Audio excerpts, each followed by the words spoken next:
Hi, welcome to this week's Australia Market Update. My name is Mark Green. I'm the branch manager for our Western Sydney office here in Parramatta. Coming on today's show is the forced office return doing more harm than good. This week we are joined by Maja Paleka, Director of ATM MPC, to unpack the growing backlash around return to office mandates and whether forcing staff back is doing more harm than good to your business. Also on today's show, we'll be looking at job security or salary. What are Aussie workers prioritising? We'll explore our hot jobs across Australia. And lastly, we'll reveal our new social media insights asking about wage theft. So jumping straight into it, in Australia, over 3 in 4 leaders say their organisations now require staff to attend the office. As hybrid work continues to evolve, tensions are rising between employee preferences and employer expectations.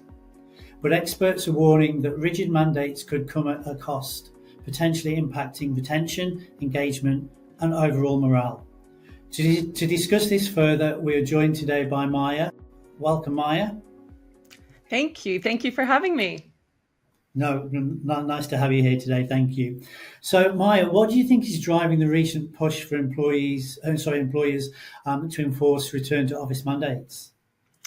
Yeah, it's a really good question, and one that I think has multiple sort of different layers to it. One of the things that I would say is I think it's important for us to kind of just clarify that when we say return to office, there's sort of two different things that we're talking about. One is the return to office at 5 days a week, so full-time return to office, and that is a completely different beast than some leaders and some organizations that are asking for people to come in 2 to 3 days a week. So one is like full-time in the office. The other one is the hybrid, really, some version of hybrid. And they're driven by, well, I guess some of the driving factors might be similar, but the reaction to them will be different. So I'll make sure that I'm separating the two, I guess, as I'm talking about it. I think the big thing is in terms of what's driving behind them is we are living in a great time of uncertainty, right? I mean, there's just no doubt about it, from the economy to geopolitical uncertainty and everything else. What happens in that moment is that, you know, the most natural thing is we go into this sort of scarcity, uncertainty mindset, and there's usually a reaction to go back to some level of control. And I think there's a really big factor of control and trying to get things kind of in what seemed to be safe. You know, in pre-COVID era, we sort of thought that this was safe. Everybody was in the office, and let's go back to that, to what we think worked. And I think that, you know, especially in the big end of town, in the enterprise side of things, pressure from boards, pressure from shareholders, when performance might be declining or at risk, is to kind of, I think there's a portion of it that's like seen to be doing something about this. Yeah. The other one is, you know, real estate. It keeps on coming back to it. We know that's driving some of the government decisions. And I think the other one is there's a definitely, and you've noticed that, you've mentioned that already, there is this impact and a gap between employee expectations and what employers are willing to kind of give and where they are. And there is quite a bit of a tension there that's playing itself out in some funny ways. You know, sometimes it's almost a personal reaction. It's like, I can't do this anymore. People are just not willing to give us their extra discretionary effort. They're not willing to work as hard as they did pre-COVID. Get them back in here, kind of thing. So there's multiple factors and multiple things, I think, playing out in this as well. Yeah, no, it's definitely some valid points there. Um, is there any sort of moving on? Is there any real evidence that full-time office returns boost productivity, or could forcing people back actually be doing the opposite to that? Yeah, so again, it depends on which one we're talking about. If we are talking about from organizations that had full-time remote work, so they Mm, were not full-time remote prior to, let's say, the pandemic, then they went full-time remote, but they didn't adjust the way that they worked and they didn't really completely redesign their processes. mm, We see in some of the, Nick Bloom is probably one of the leading researchers in terms of academia in this space at Stanford. We can see that full-time remote does have, in certain pieces of research, a lower productivity than in the office. That being said, yeah, though, hybrid is very, very different. We can see yes, that when employees have flexibility to work from home 2 to 3 days a week, whatever the right one is, there is a positive impact on productivity. So it's kind of the opposite. So what I just want to say is there is no evidence, and I have not seen any significant study at all, that pulling people from working hybrid into the office full time has positive impact on productivity. If anything, we have seen actually completely the opposite reaction. We that's know it. that it destroys engagement. Engagement is already at an all-time low. It's going through the floor. We know it decreases engagement, and they've actually looked at University of Pittsburgh. I keep on saying Pennsylvania, but it's Pittsburgh. Looked at 3 million employees across organizations that pulled them in full time in the office, return to office, and they had massive attrition. And it was in 3 areas. Women, skilled employees, and senior employees were leaving at 14% increase in terms of their attrition. And they had longer time to hire back, and they were struggling to hire in certain roles. So there's absolutely a negative consequence of pulling back from hybrid and going into the office full time. And we have lots of evidence Yeah, for that. yeah, definitely. And that kind of answers my next question. I was going to ask, how do return to office mandates affect staff retention?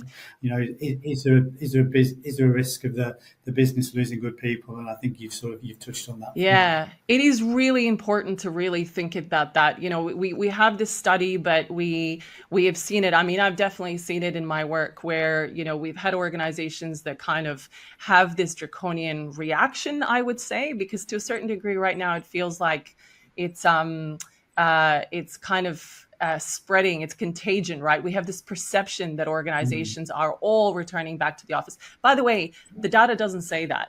Even though we've had yeah, some very massive organizations that have returned people into the office, it's pretty much stabilized across in terms of the numbers. Just as many organizations are still sticking with hybrid and sticking with some of these areas as well. So retention is the number one metric that gets impacted. And I would be very, very careful if I was making that decision. Also, let's be honest, some of the reasons that some organizations like Amazon was pretty much clear about that, did the return to the office mandate, is in order to have that attrition, right? So we are mm, seeing it in organizations that are looking to cut staff. Again, to right, me, yeah, it's a very dangerous way to do it, because as we've seen, it's your high value employees that leave, the ones that know that they're skilled enough that they can get a really good job somewhere else, right?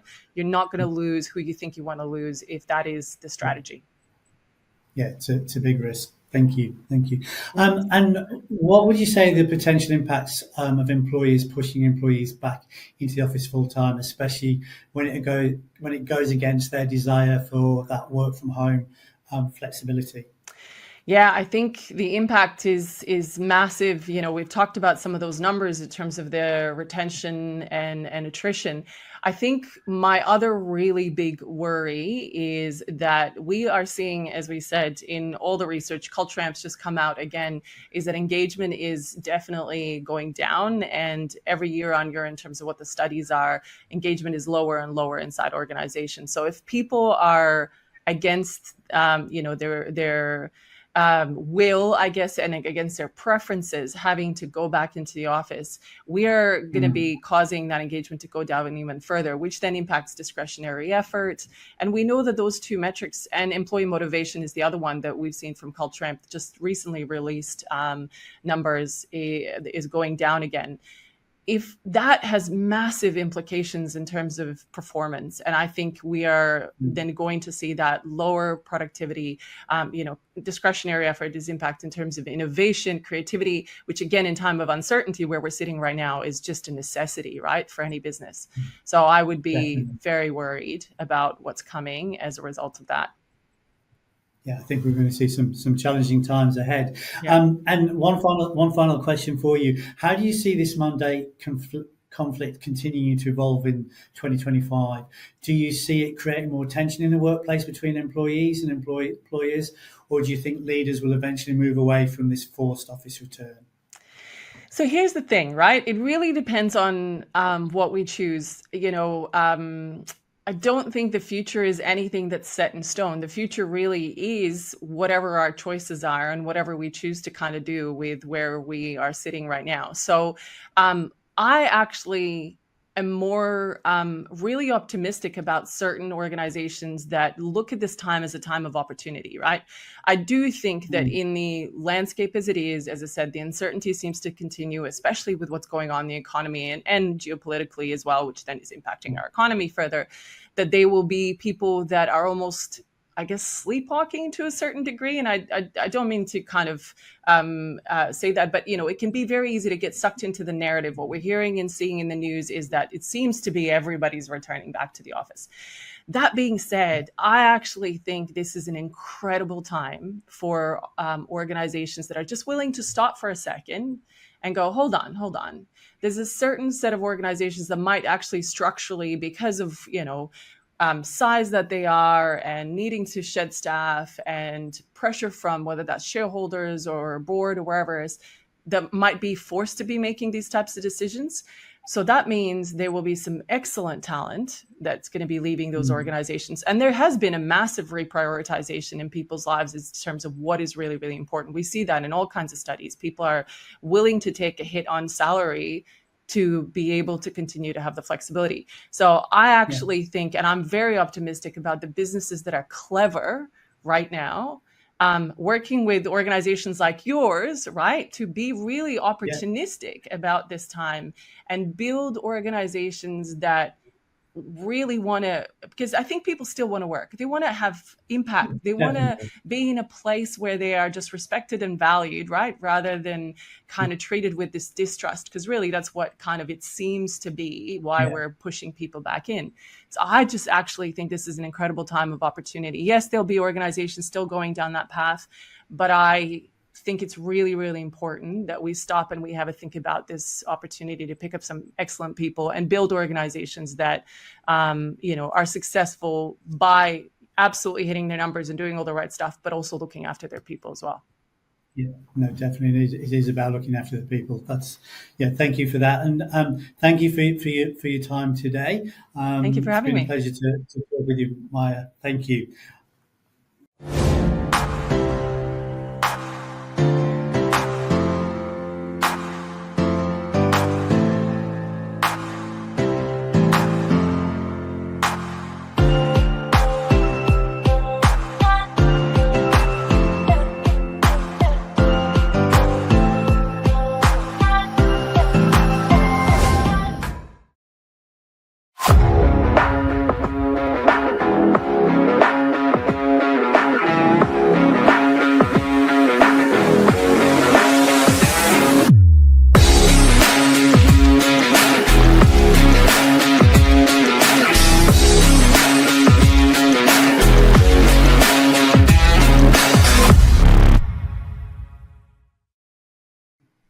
Okay, and now I just want to share a recent report with you that's revealed that many Australian workers are feeling anxious about job security in 2025.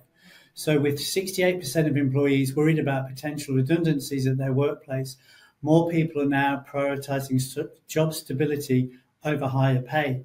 This concern is especially high amongst tech workers, within states such as New South Wales and Western Australia, who are leading the charge in that. This growing focus on job security shows how much the job market has shifted. Where salary used to be a top priority, now we see many workers are thinking long-term, looking for roles that feel stable, even if they don't offer the highest paycheck. It's a sign that confidence in the market is shaky and people are being more cautious about their careers. So looking ahead, this shift could shape how both employees and employers approach work, with stability and career growth making centre stage. And this week's hot jobs are presented by our 2025 Market Report Survey. And this is your last chance to have your say on the future of work. So visit peopletopeople.com.au or click the link in the comments below.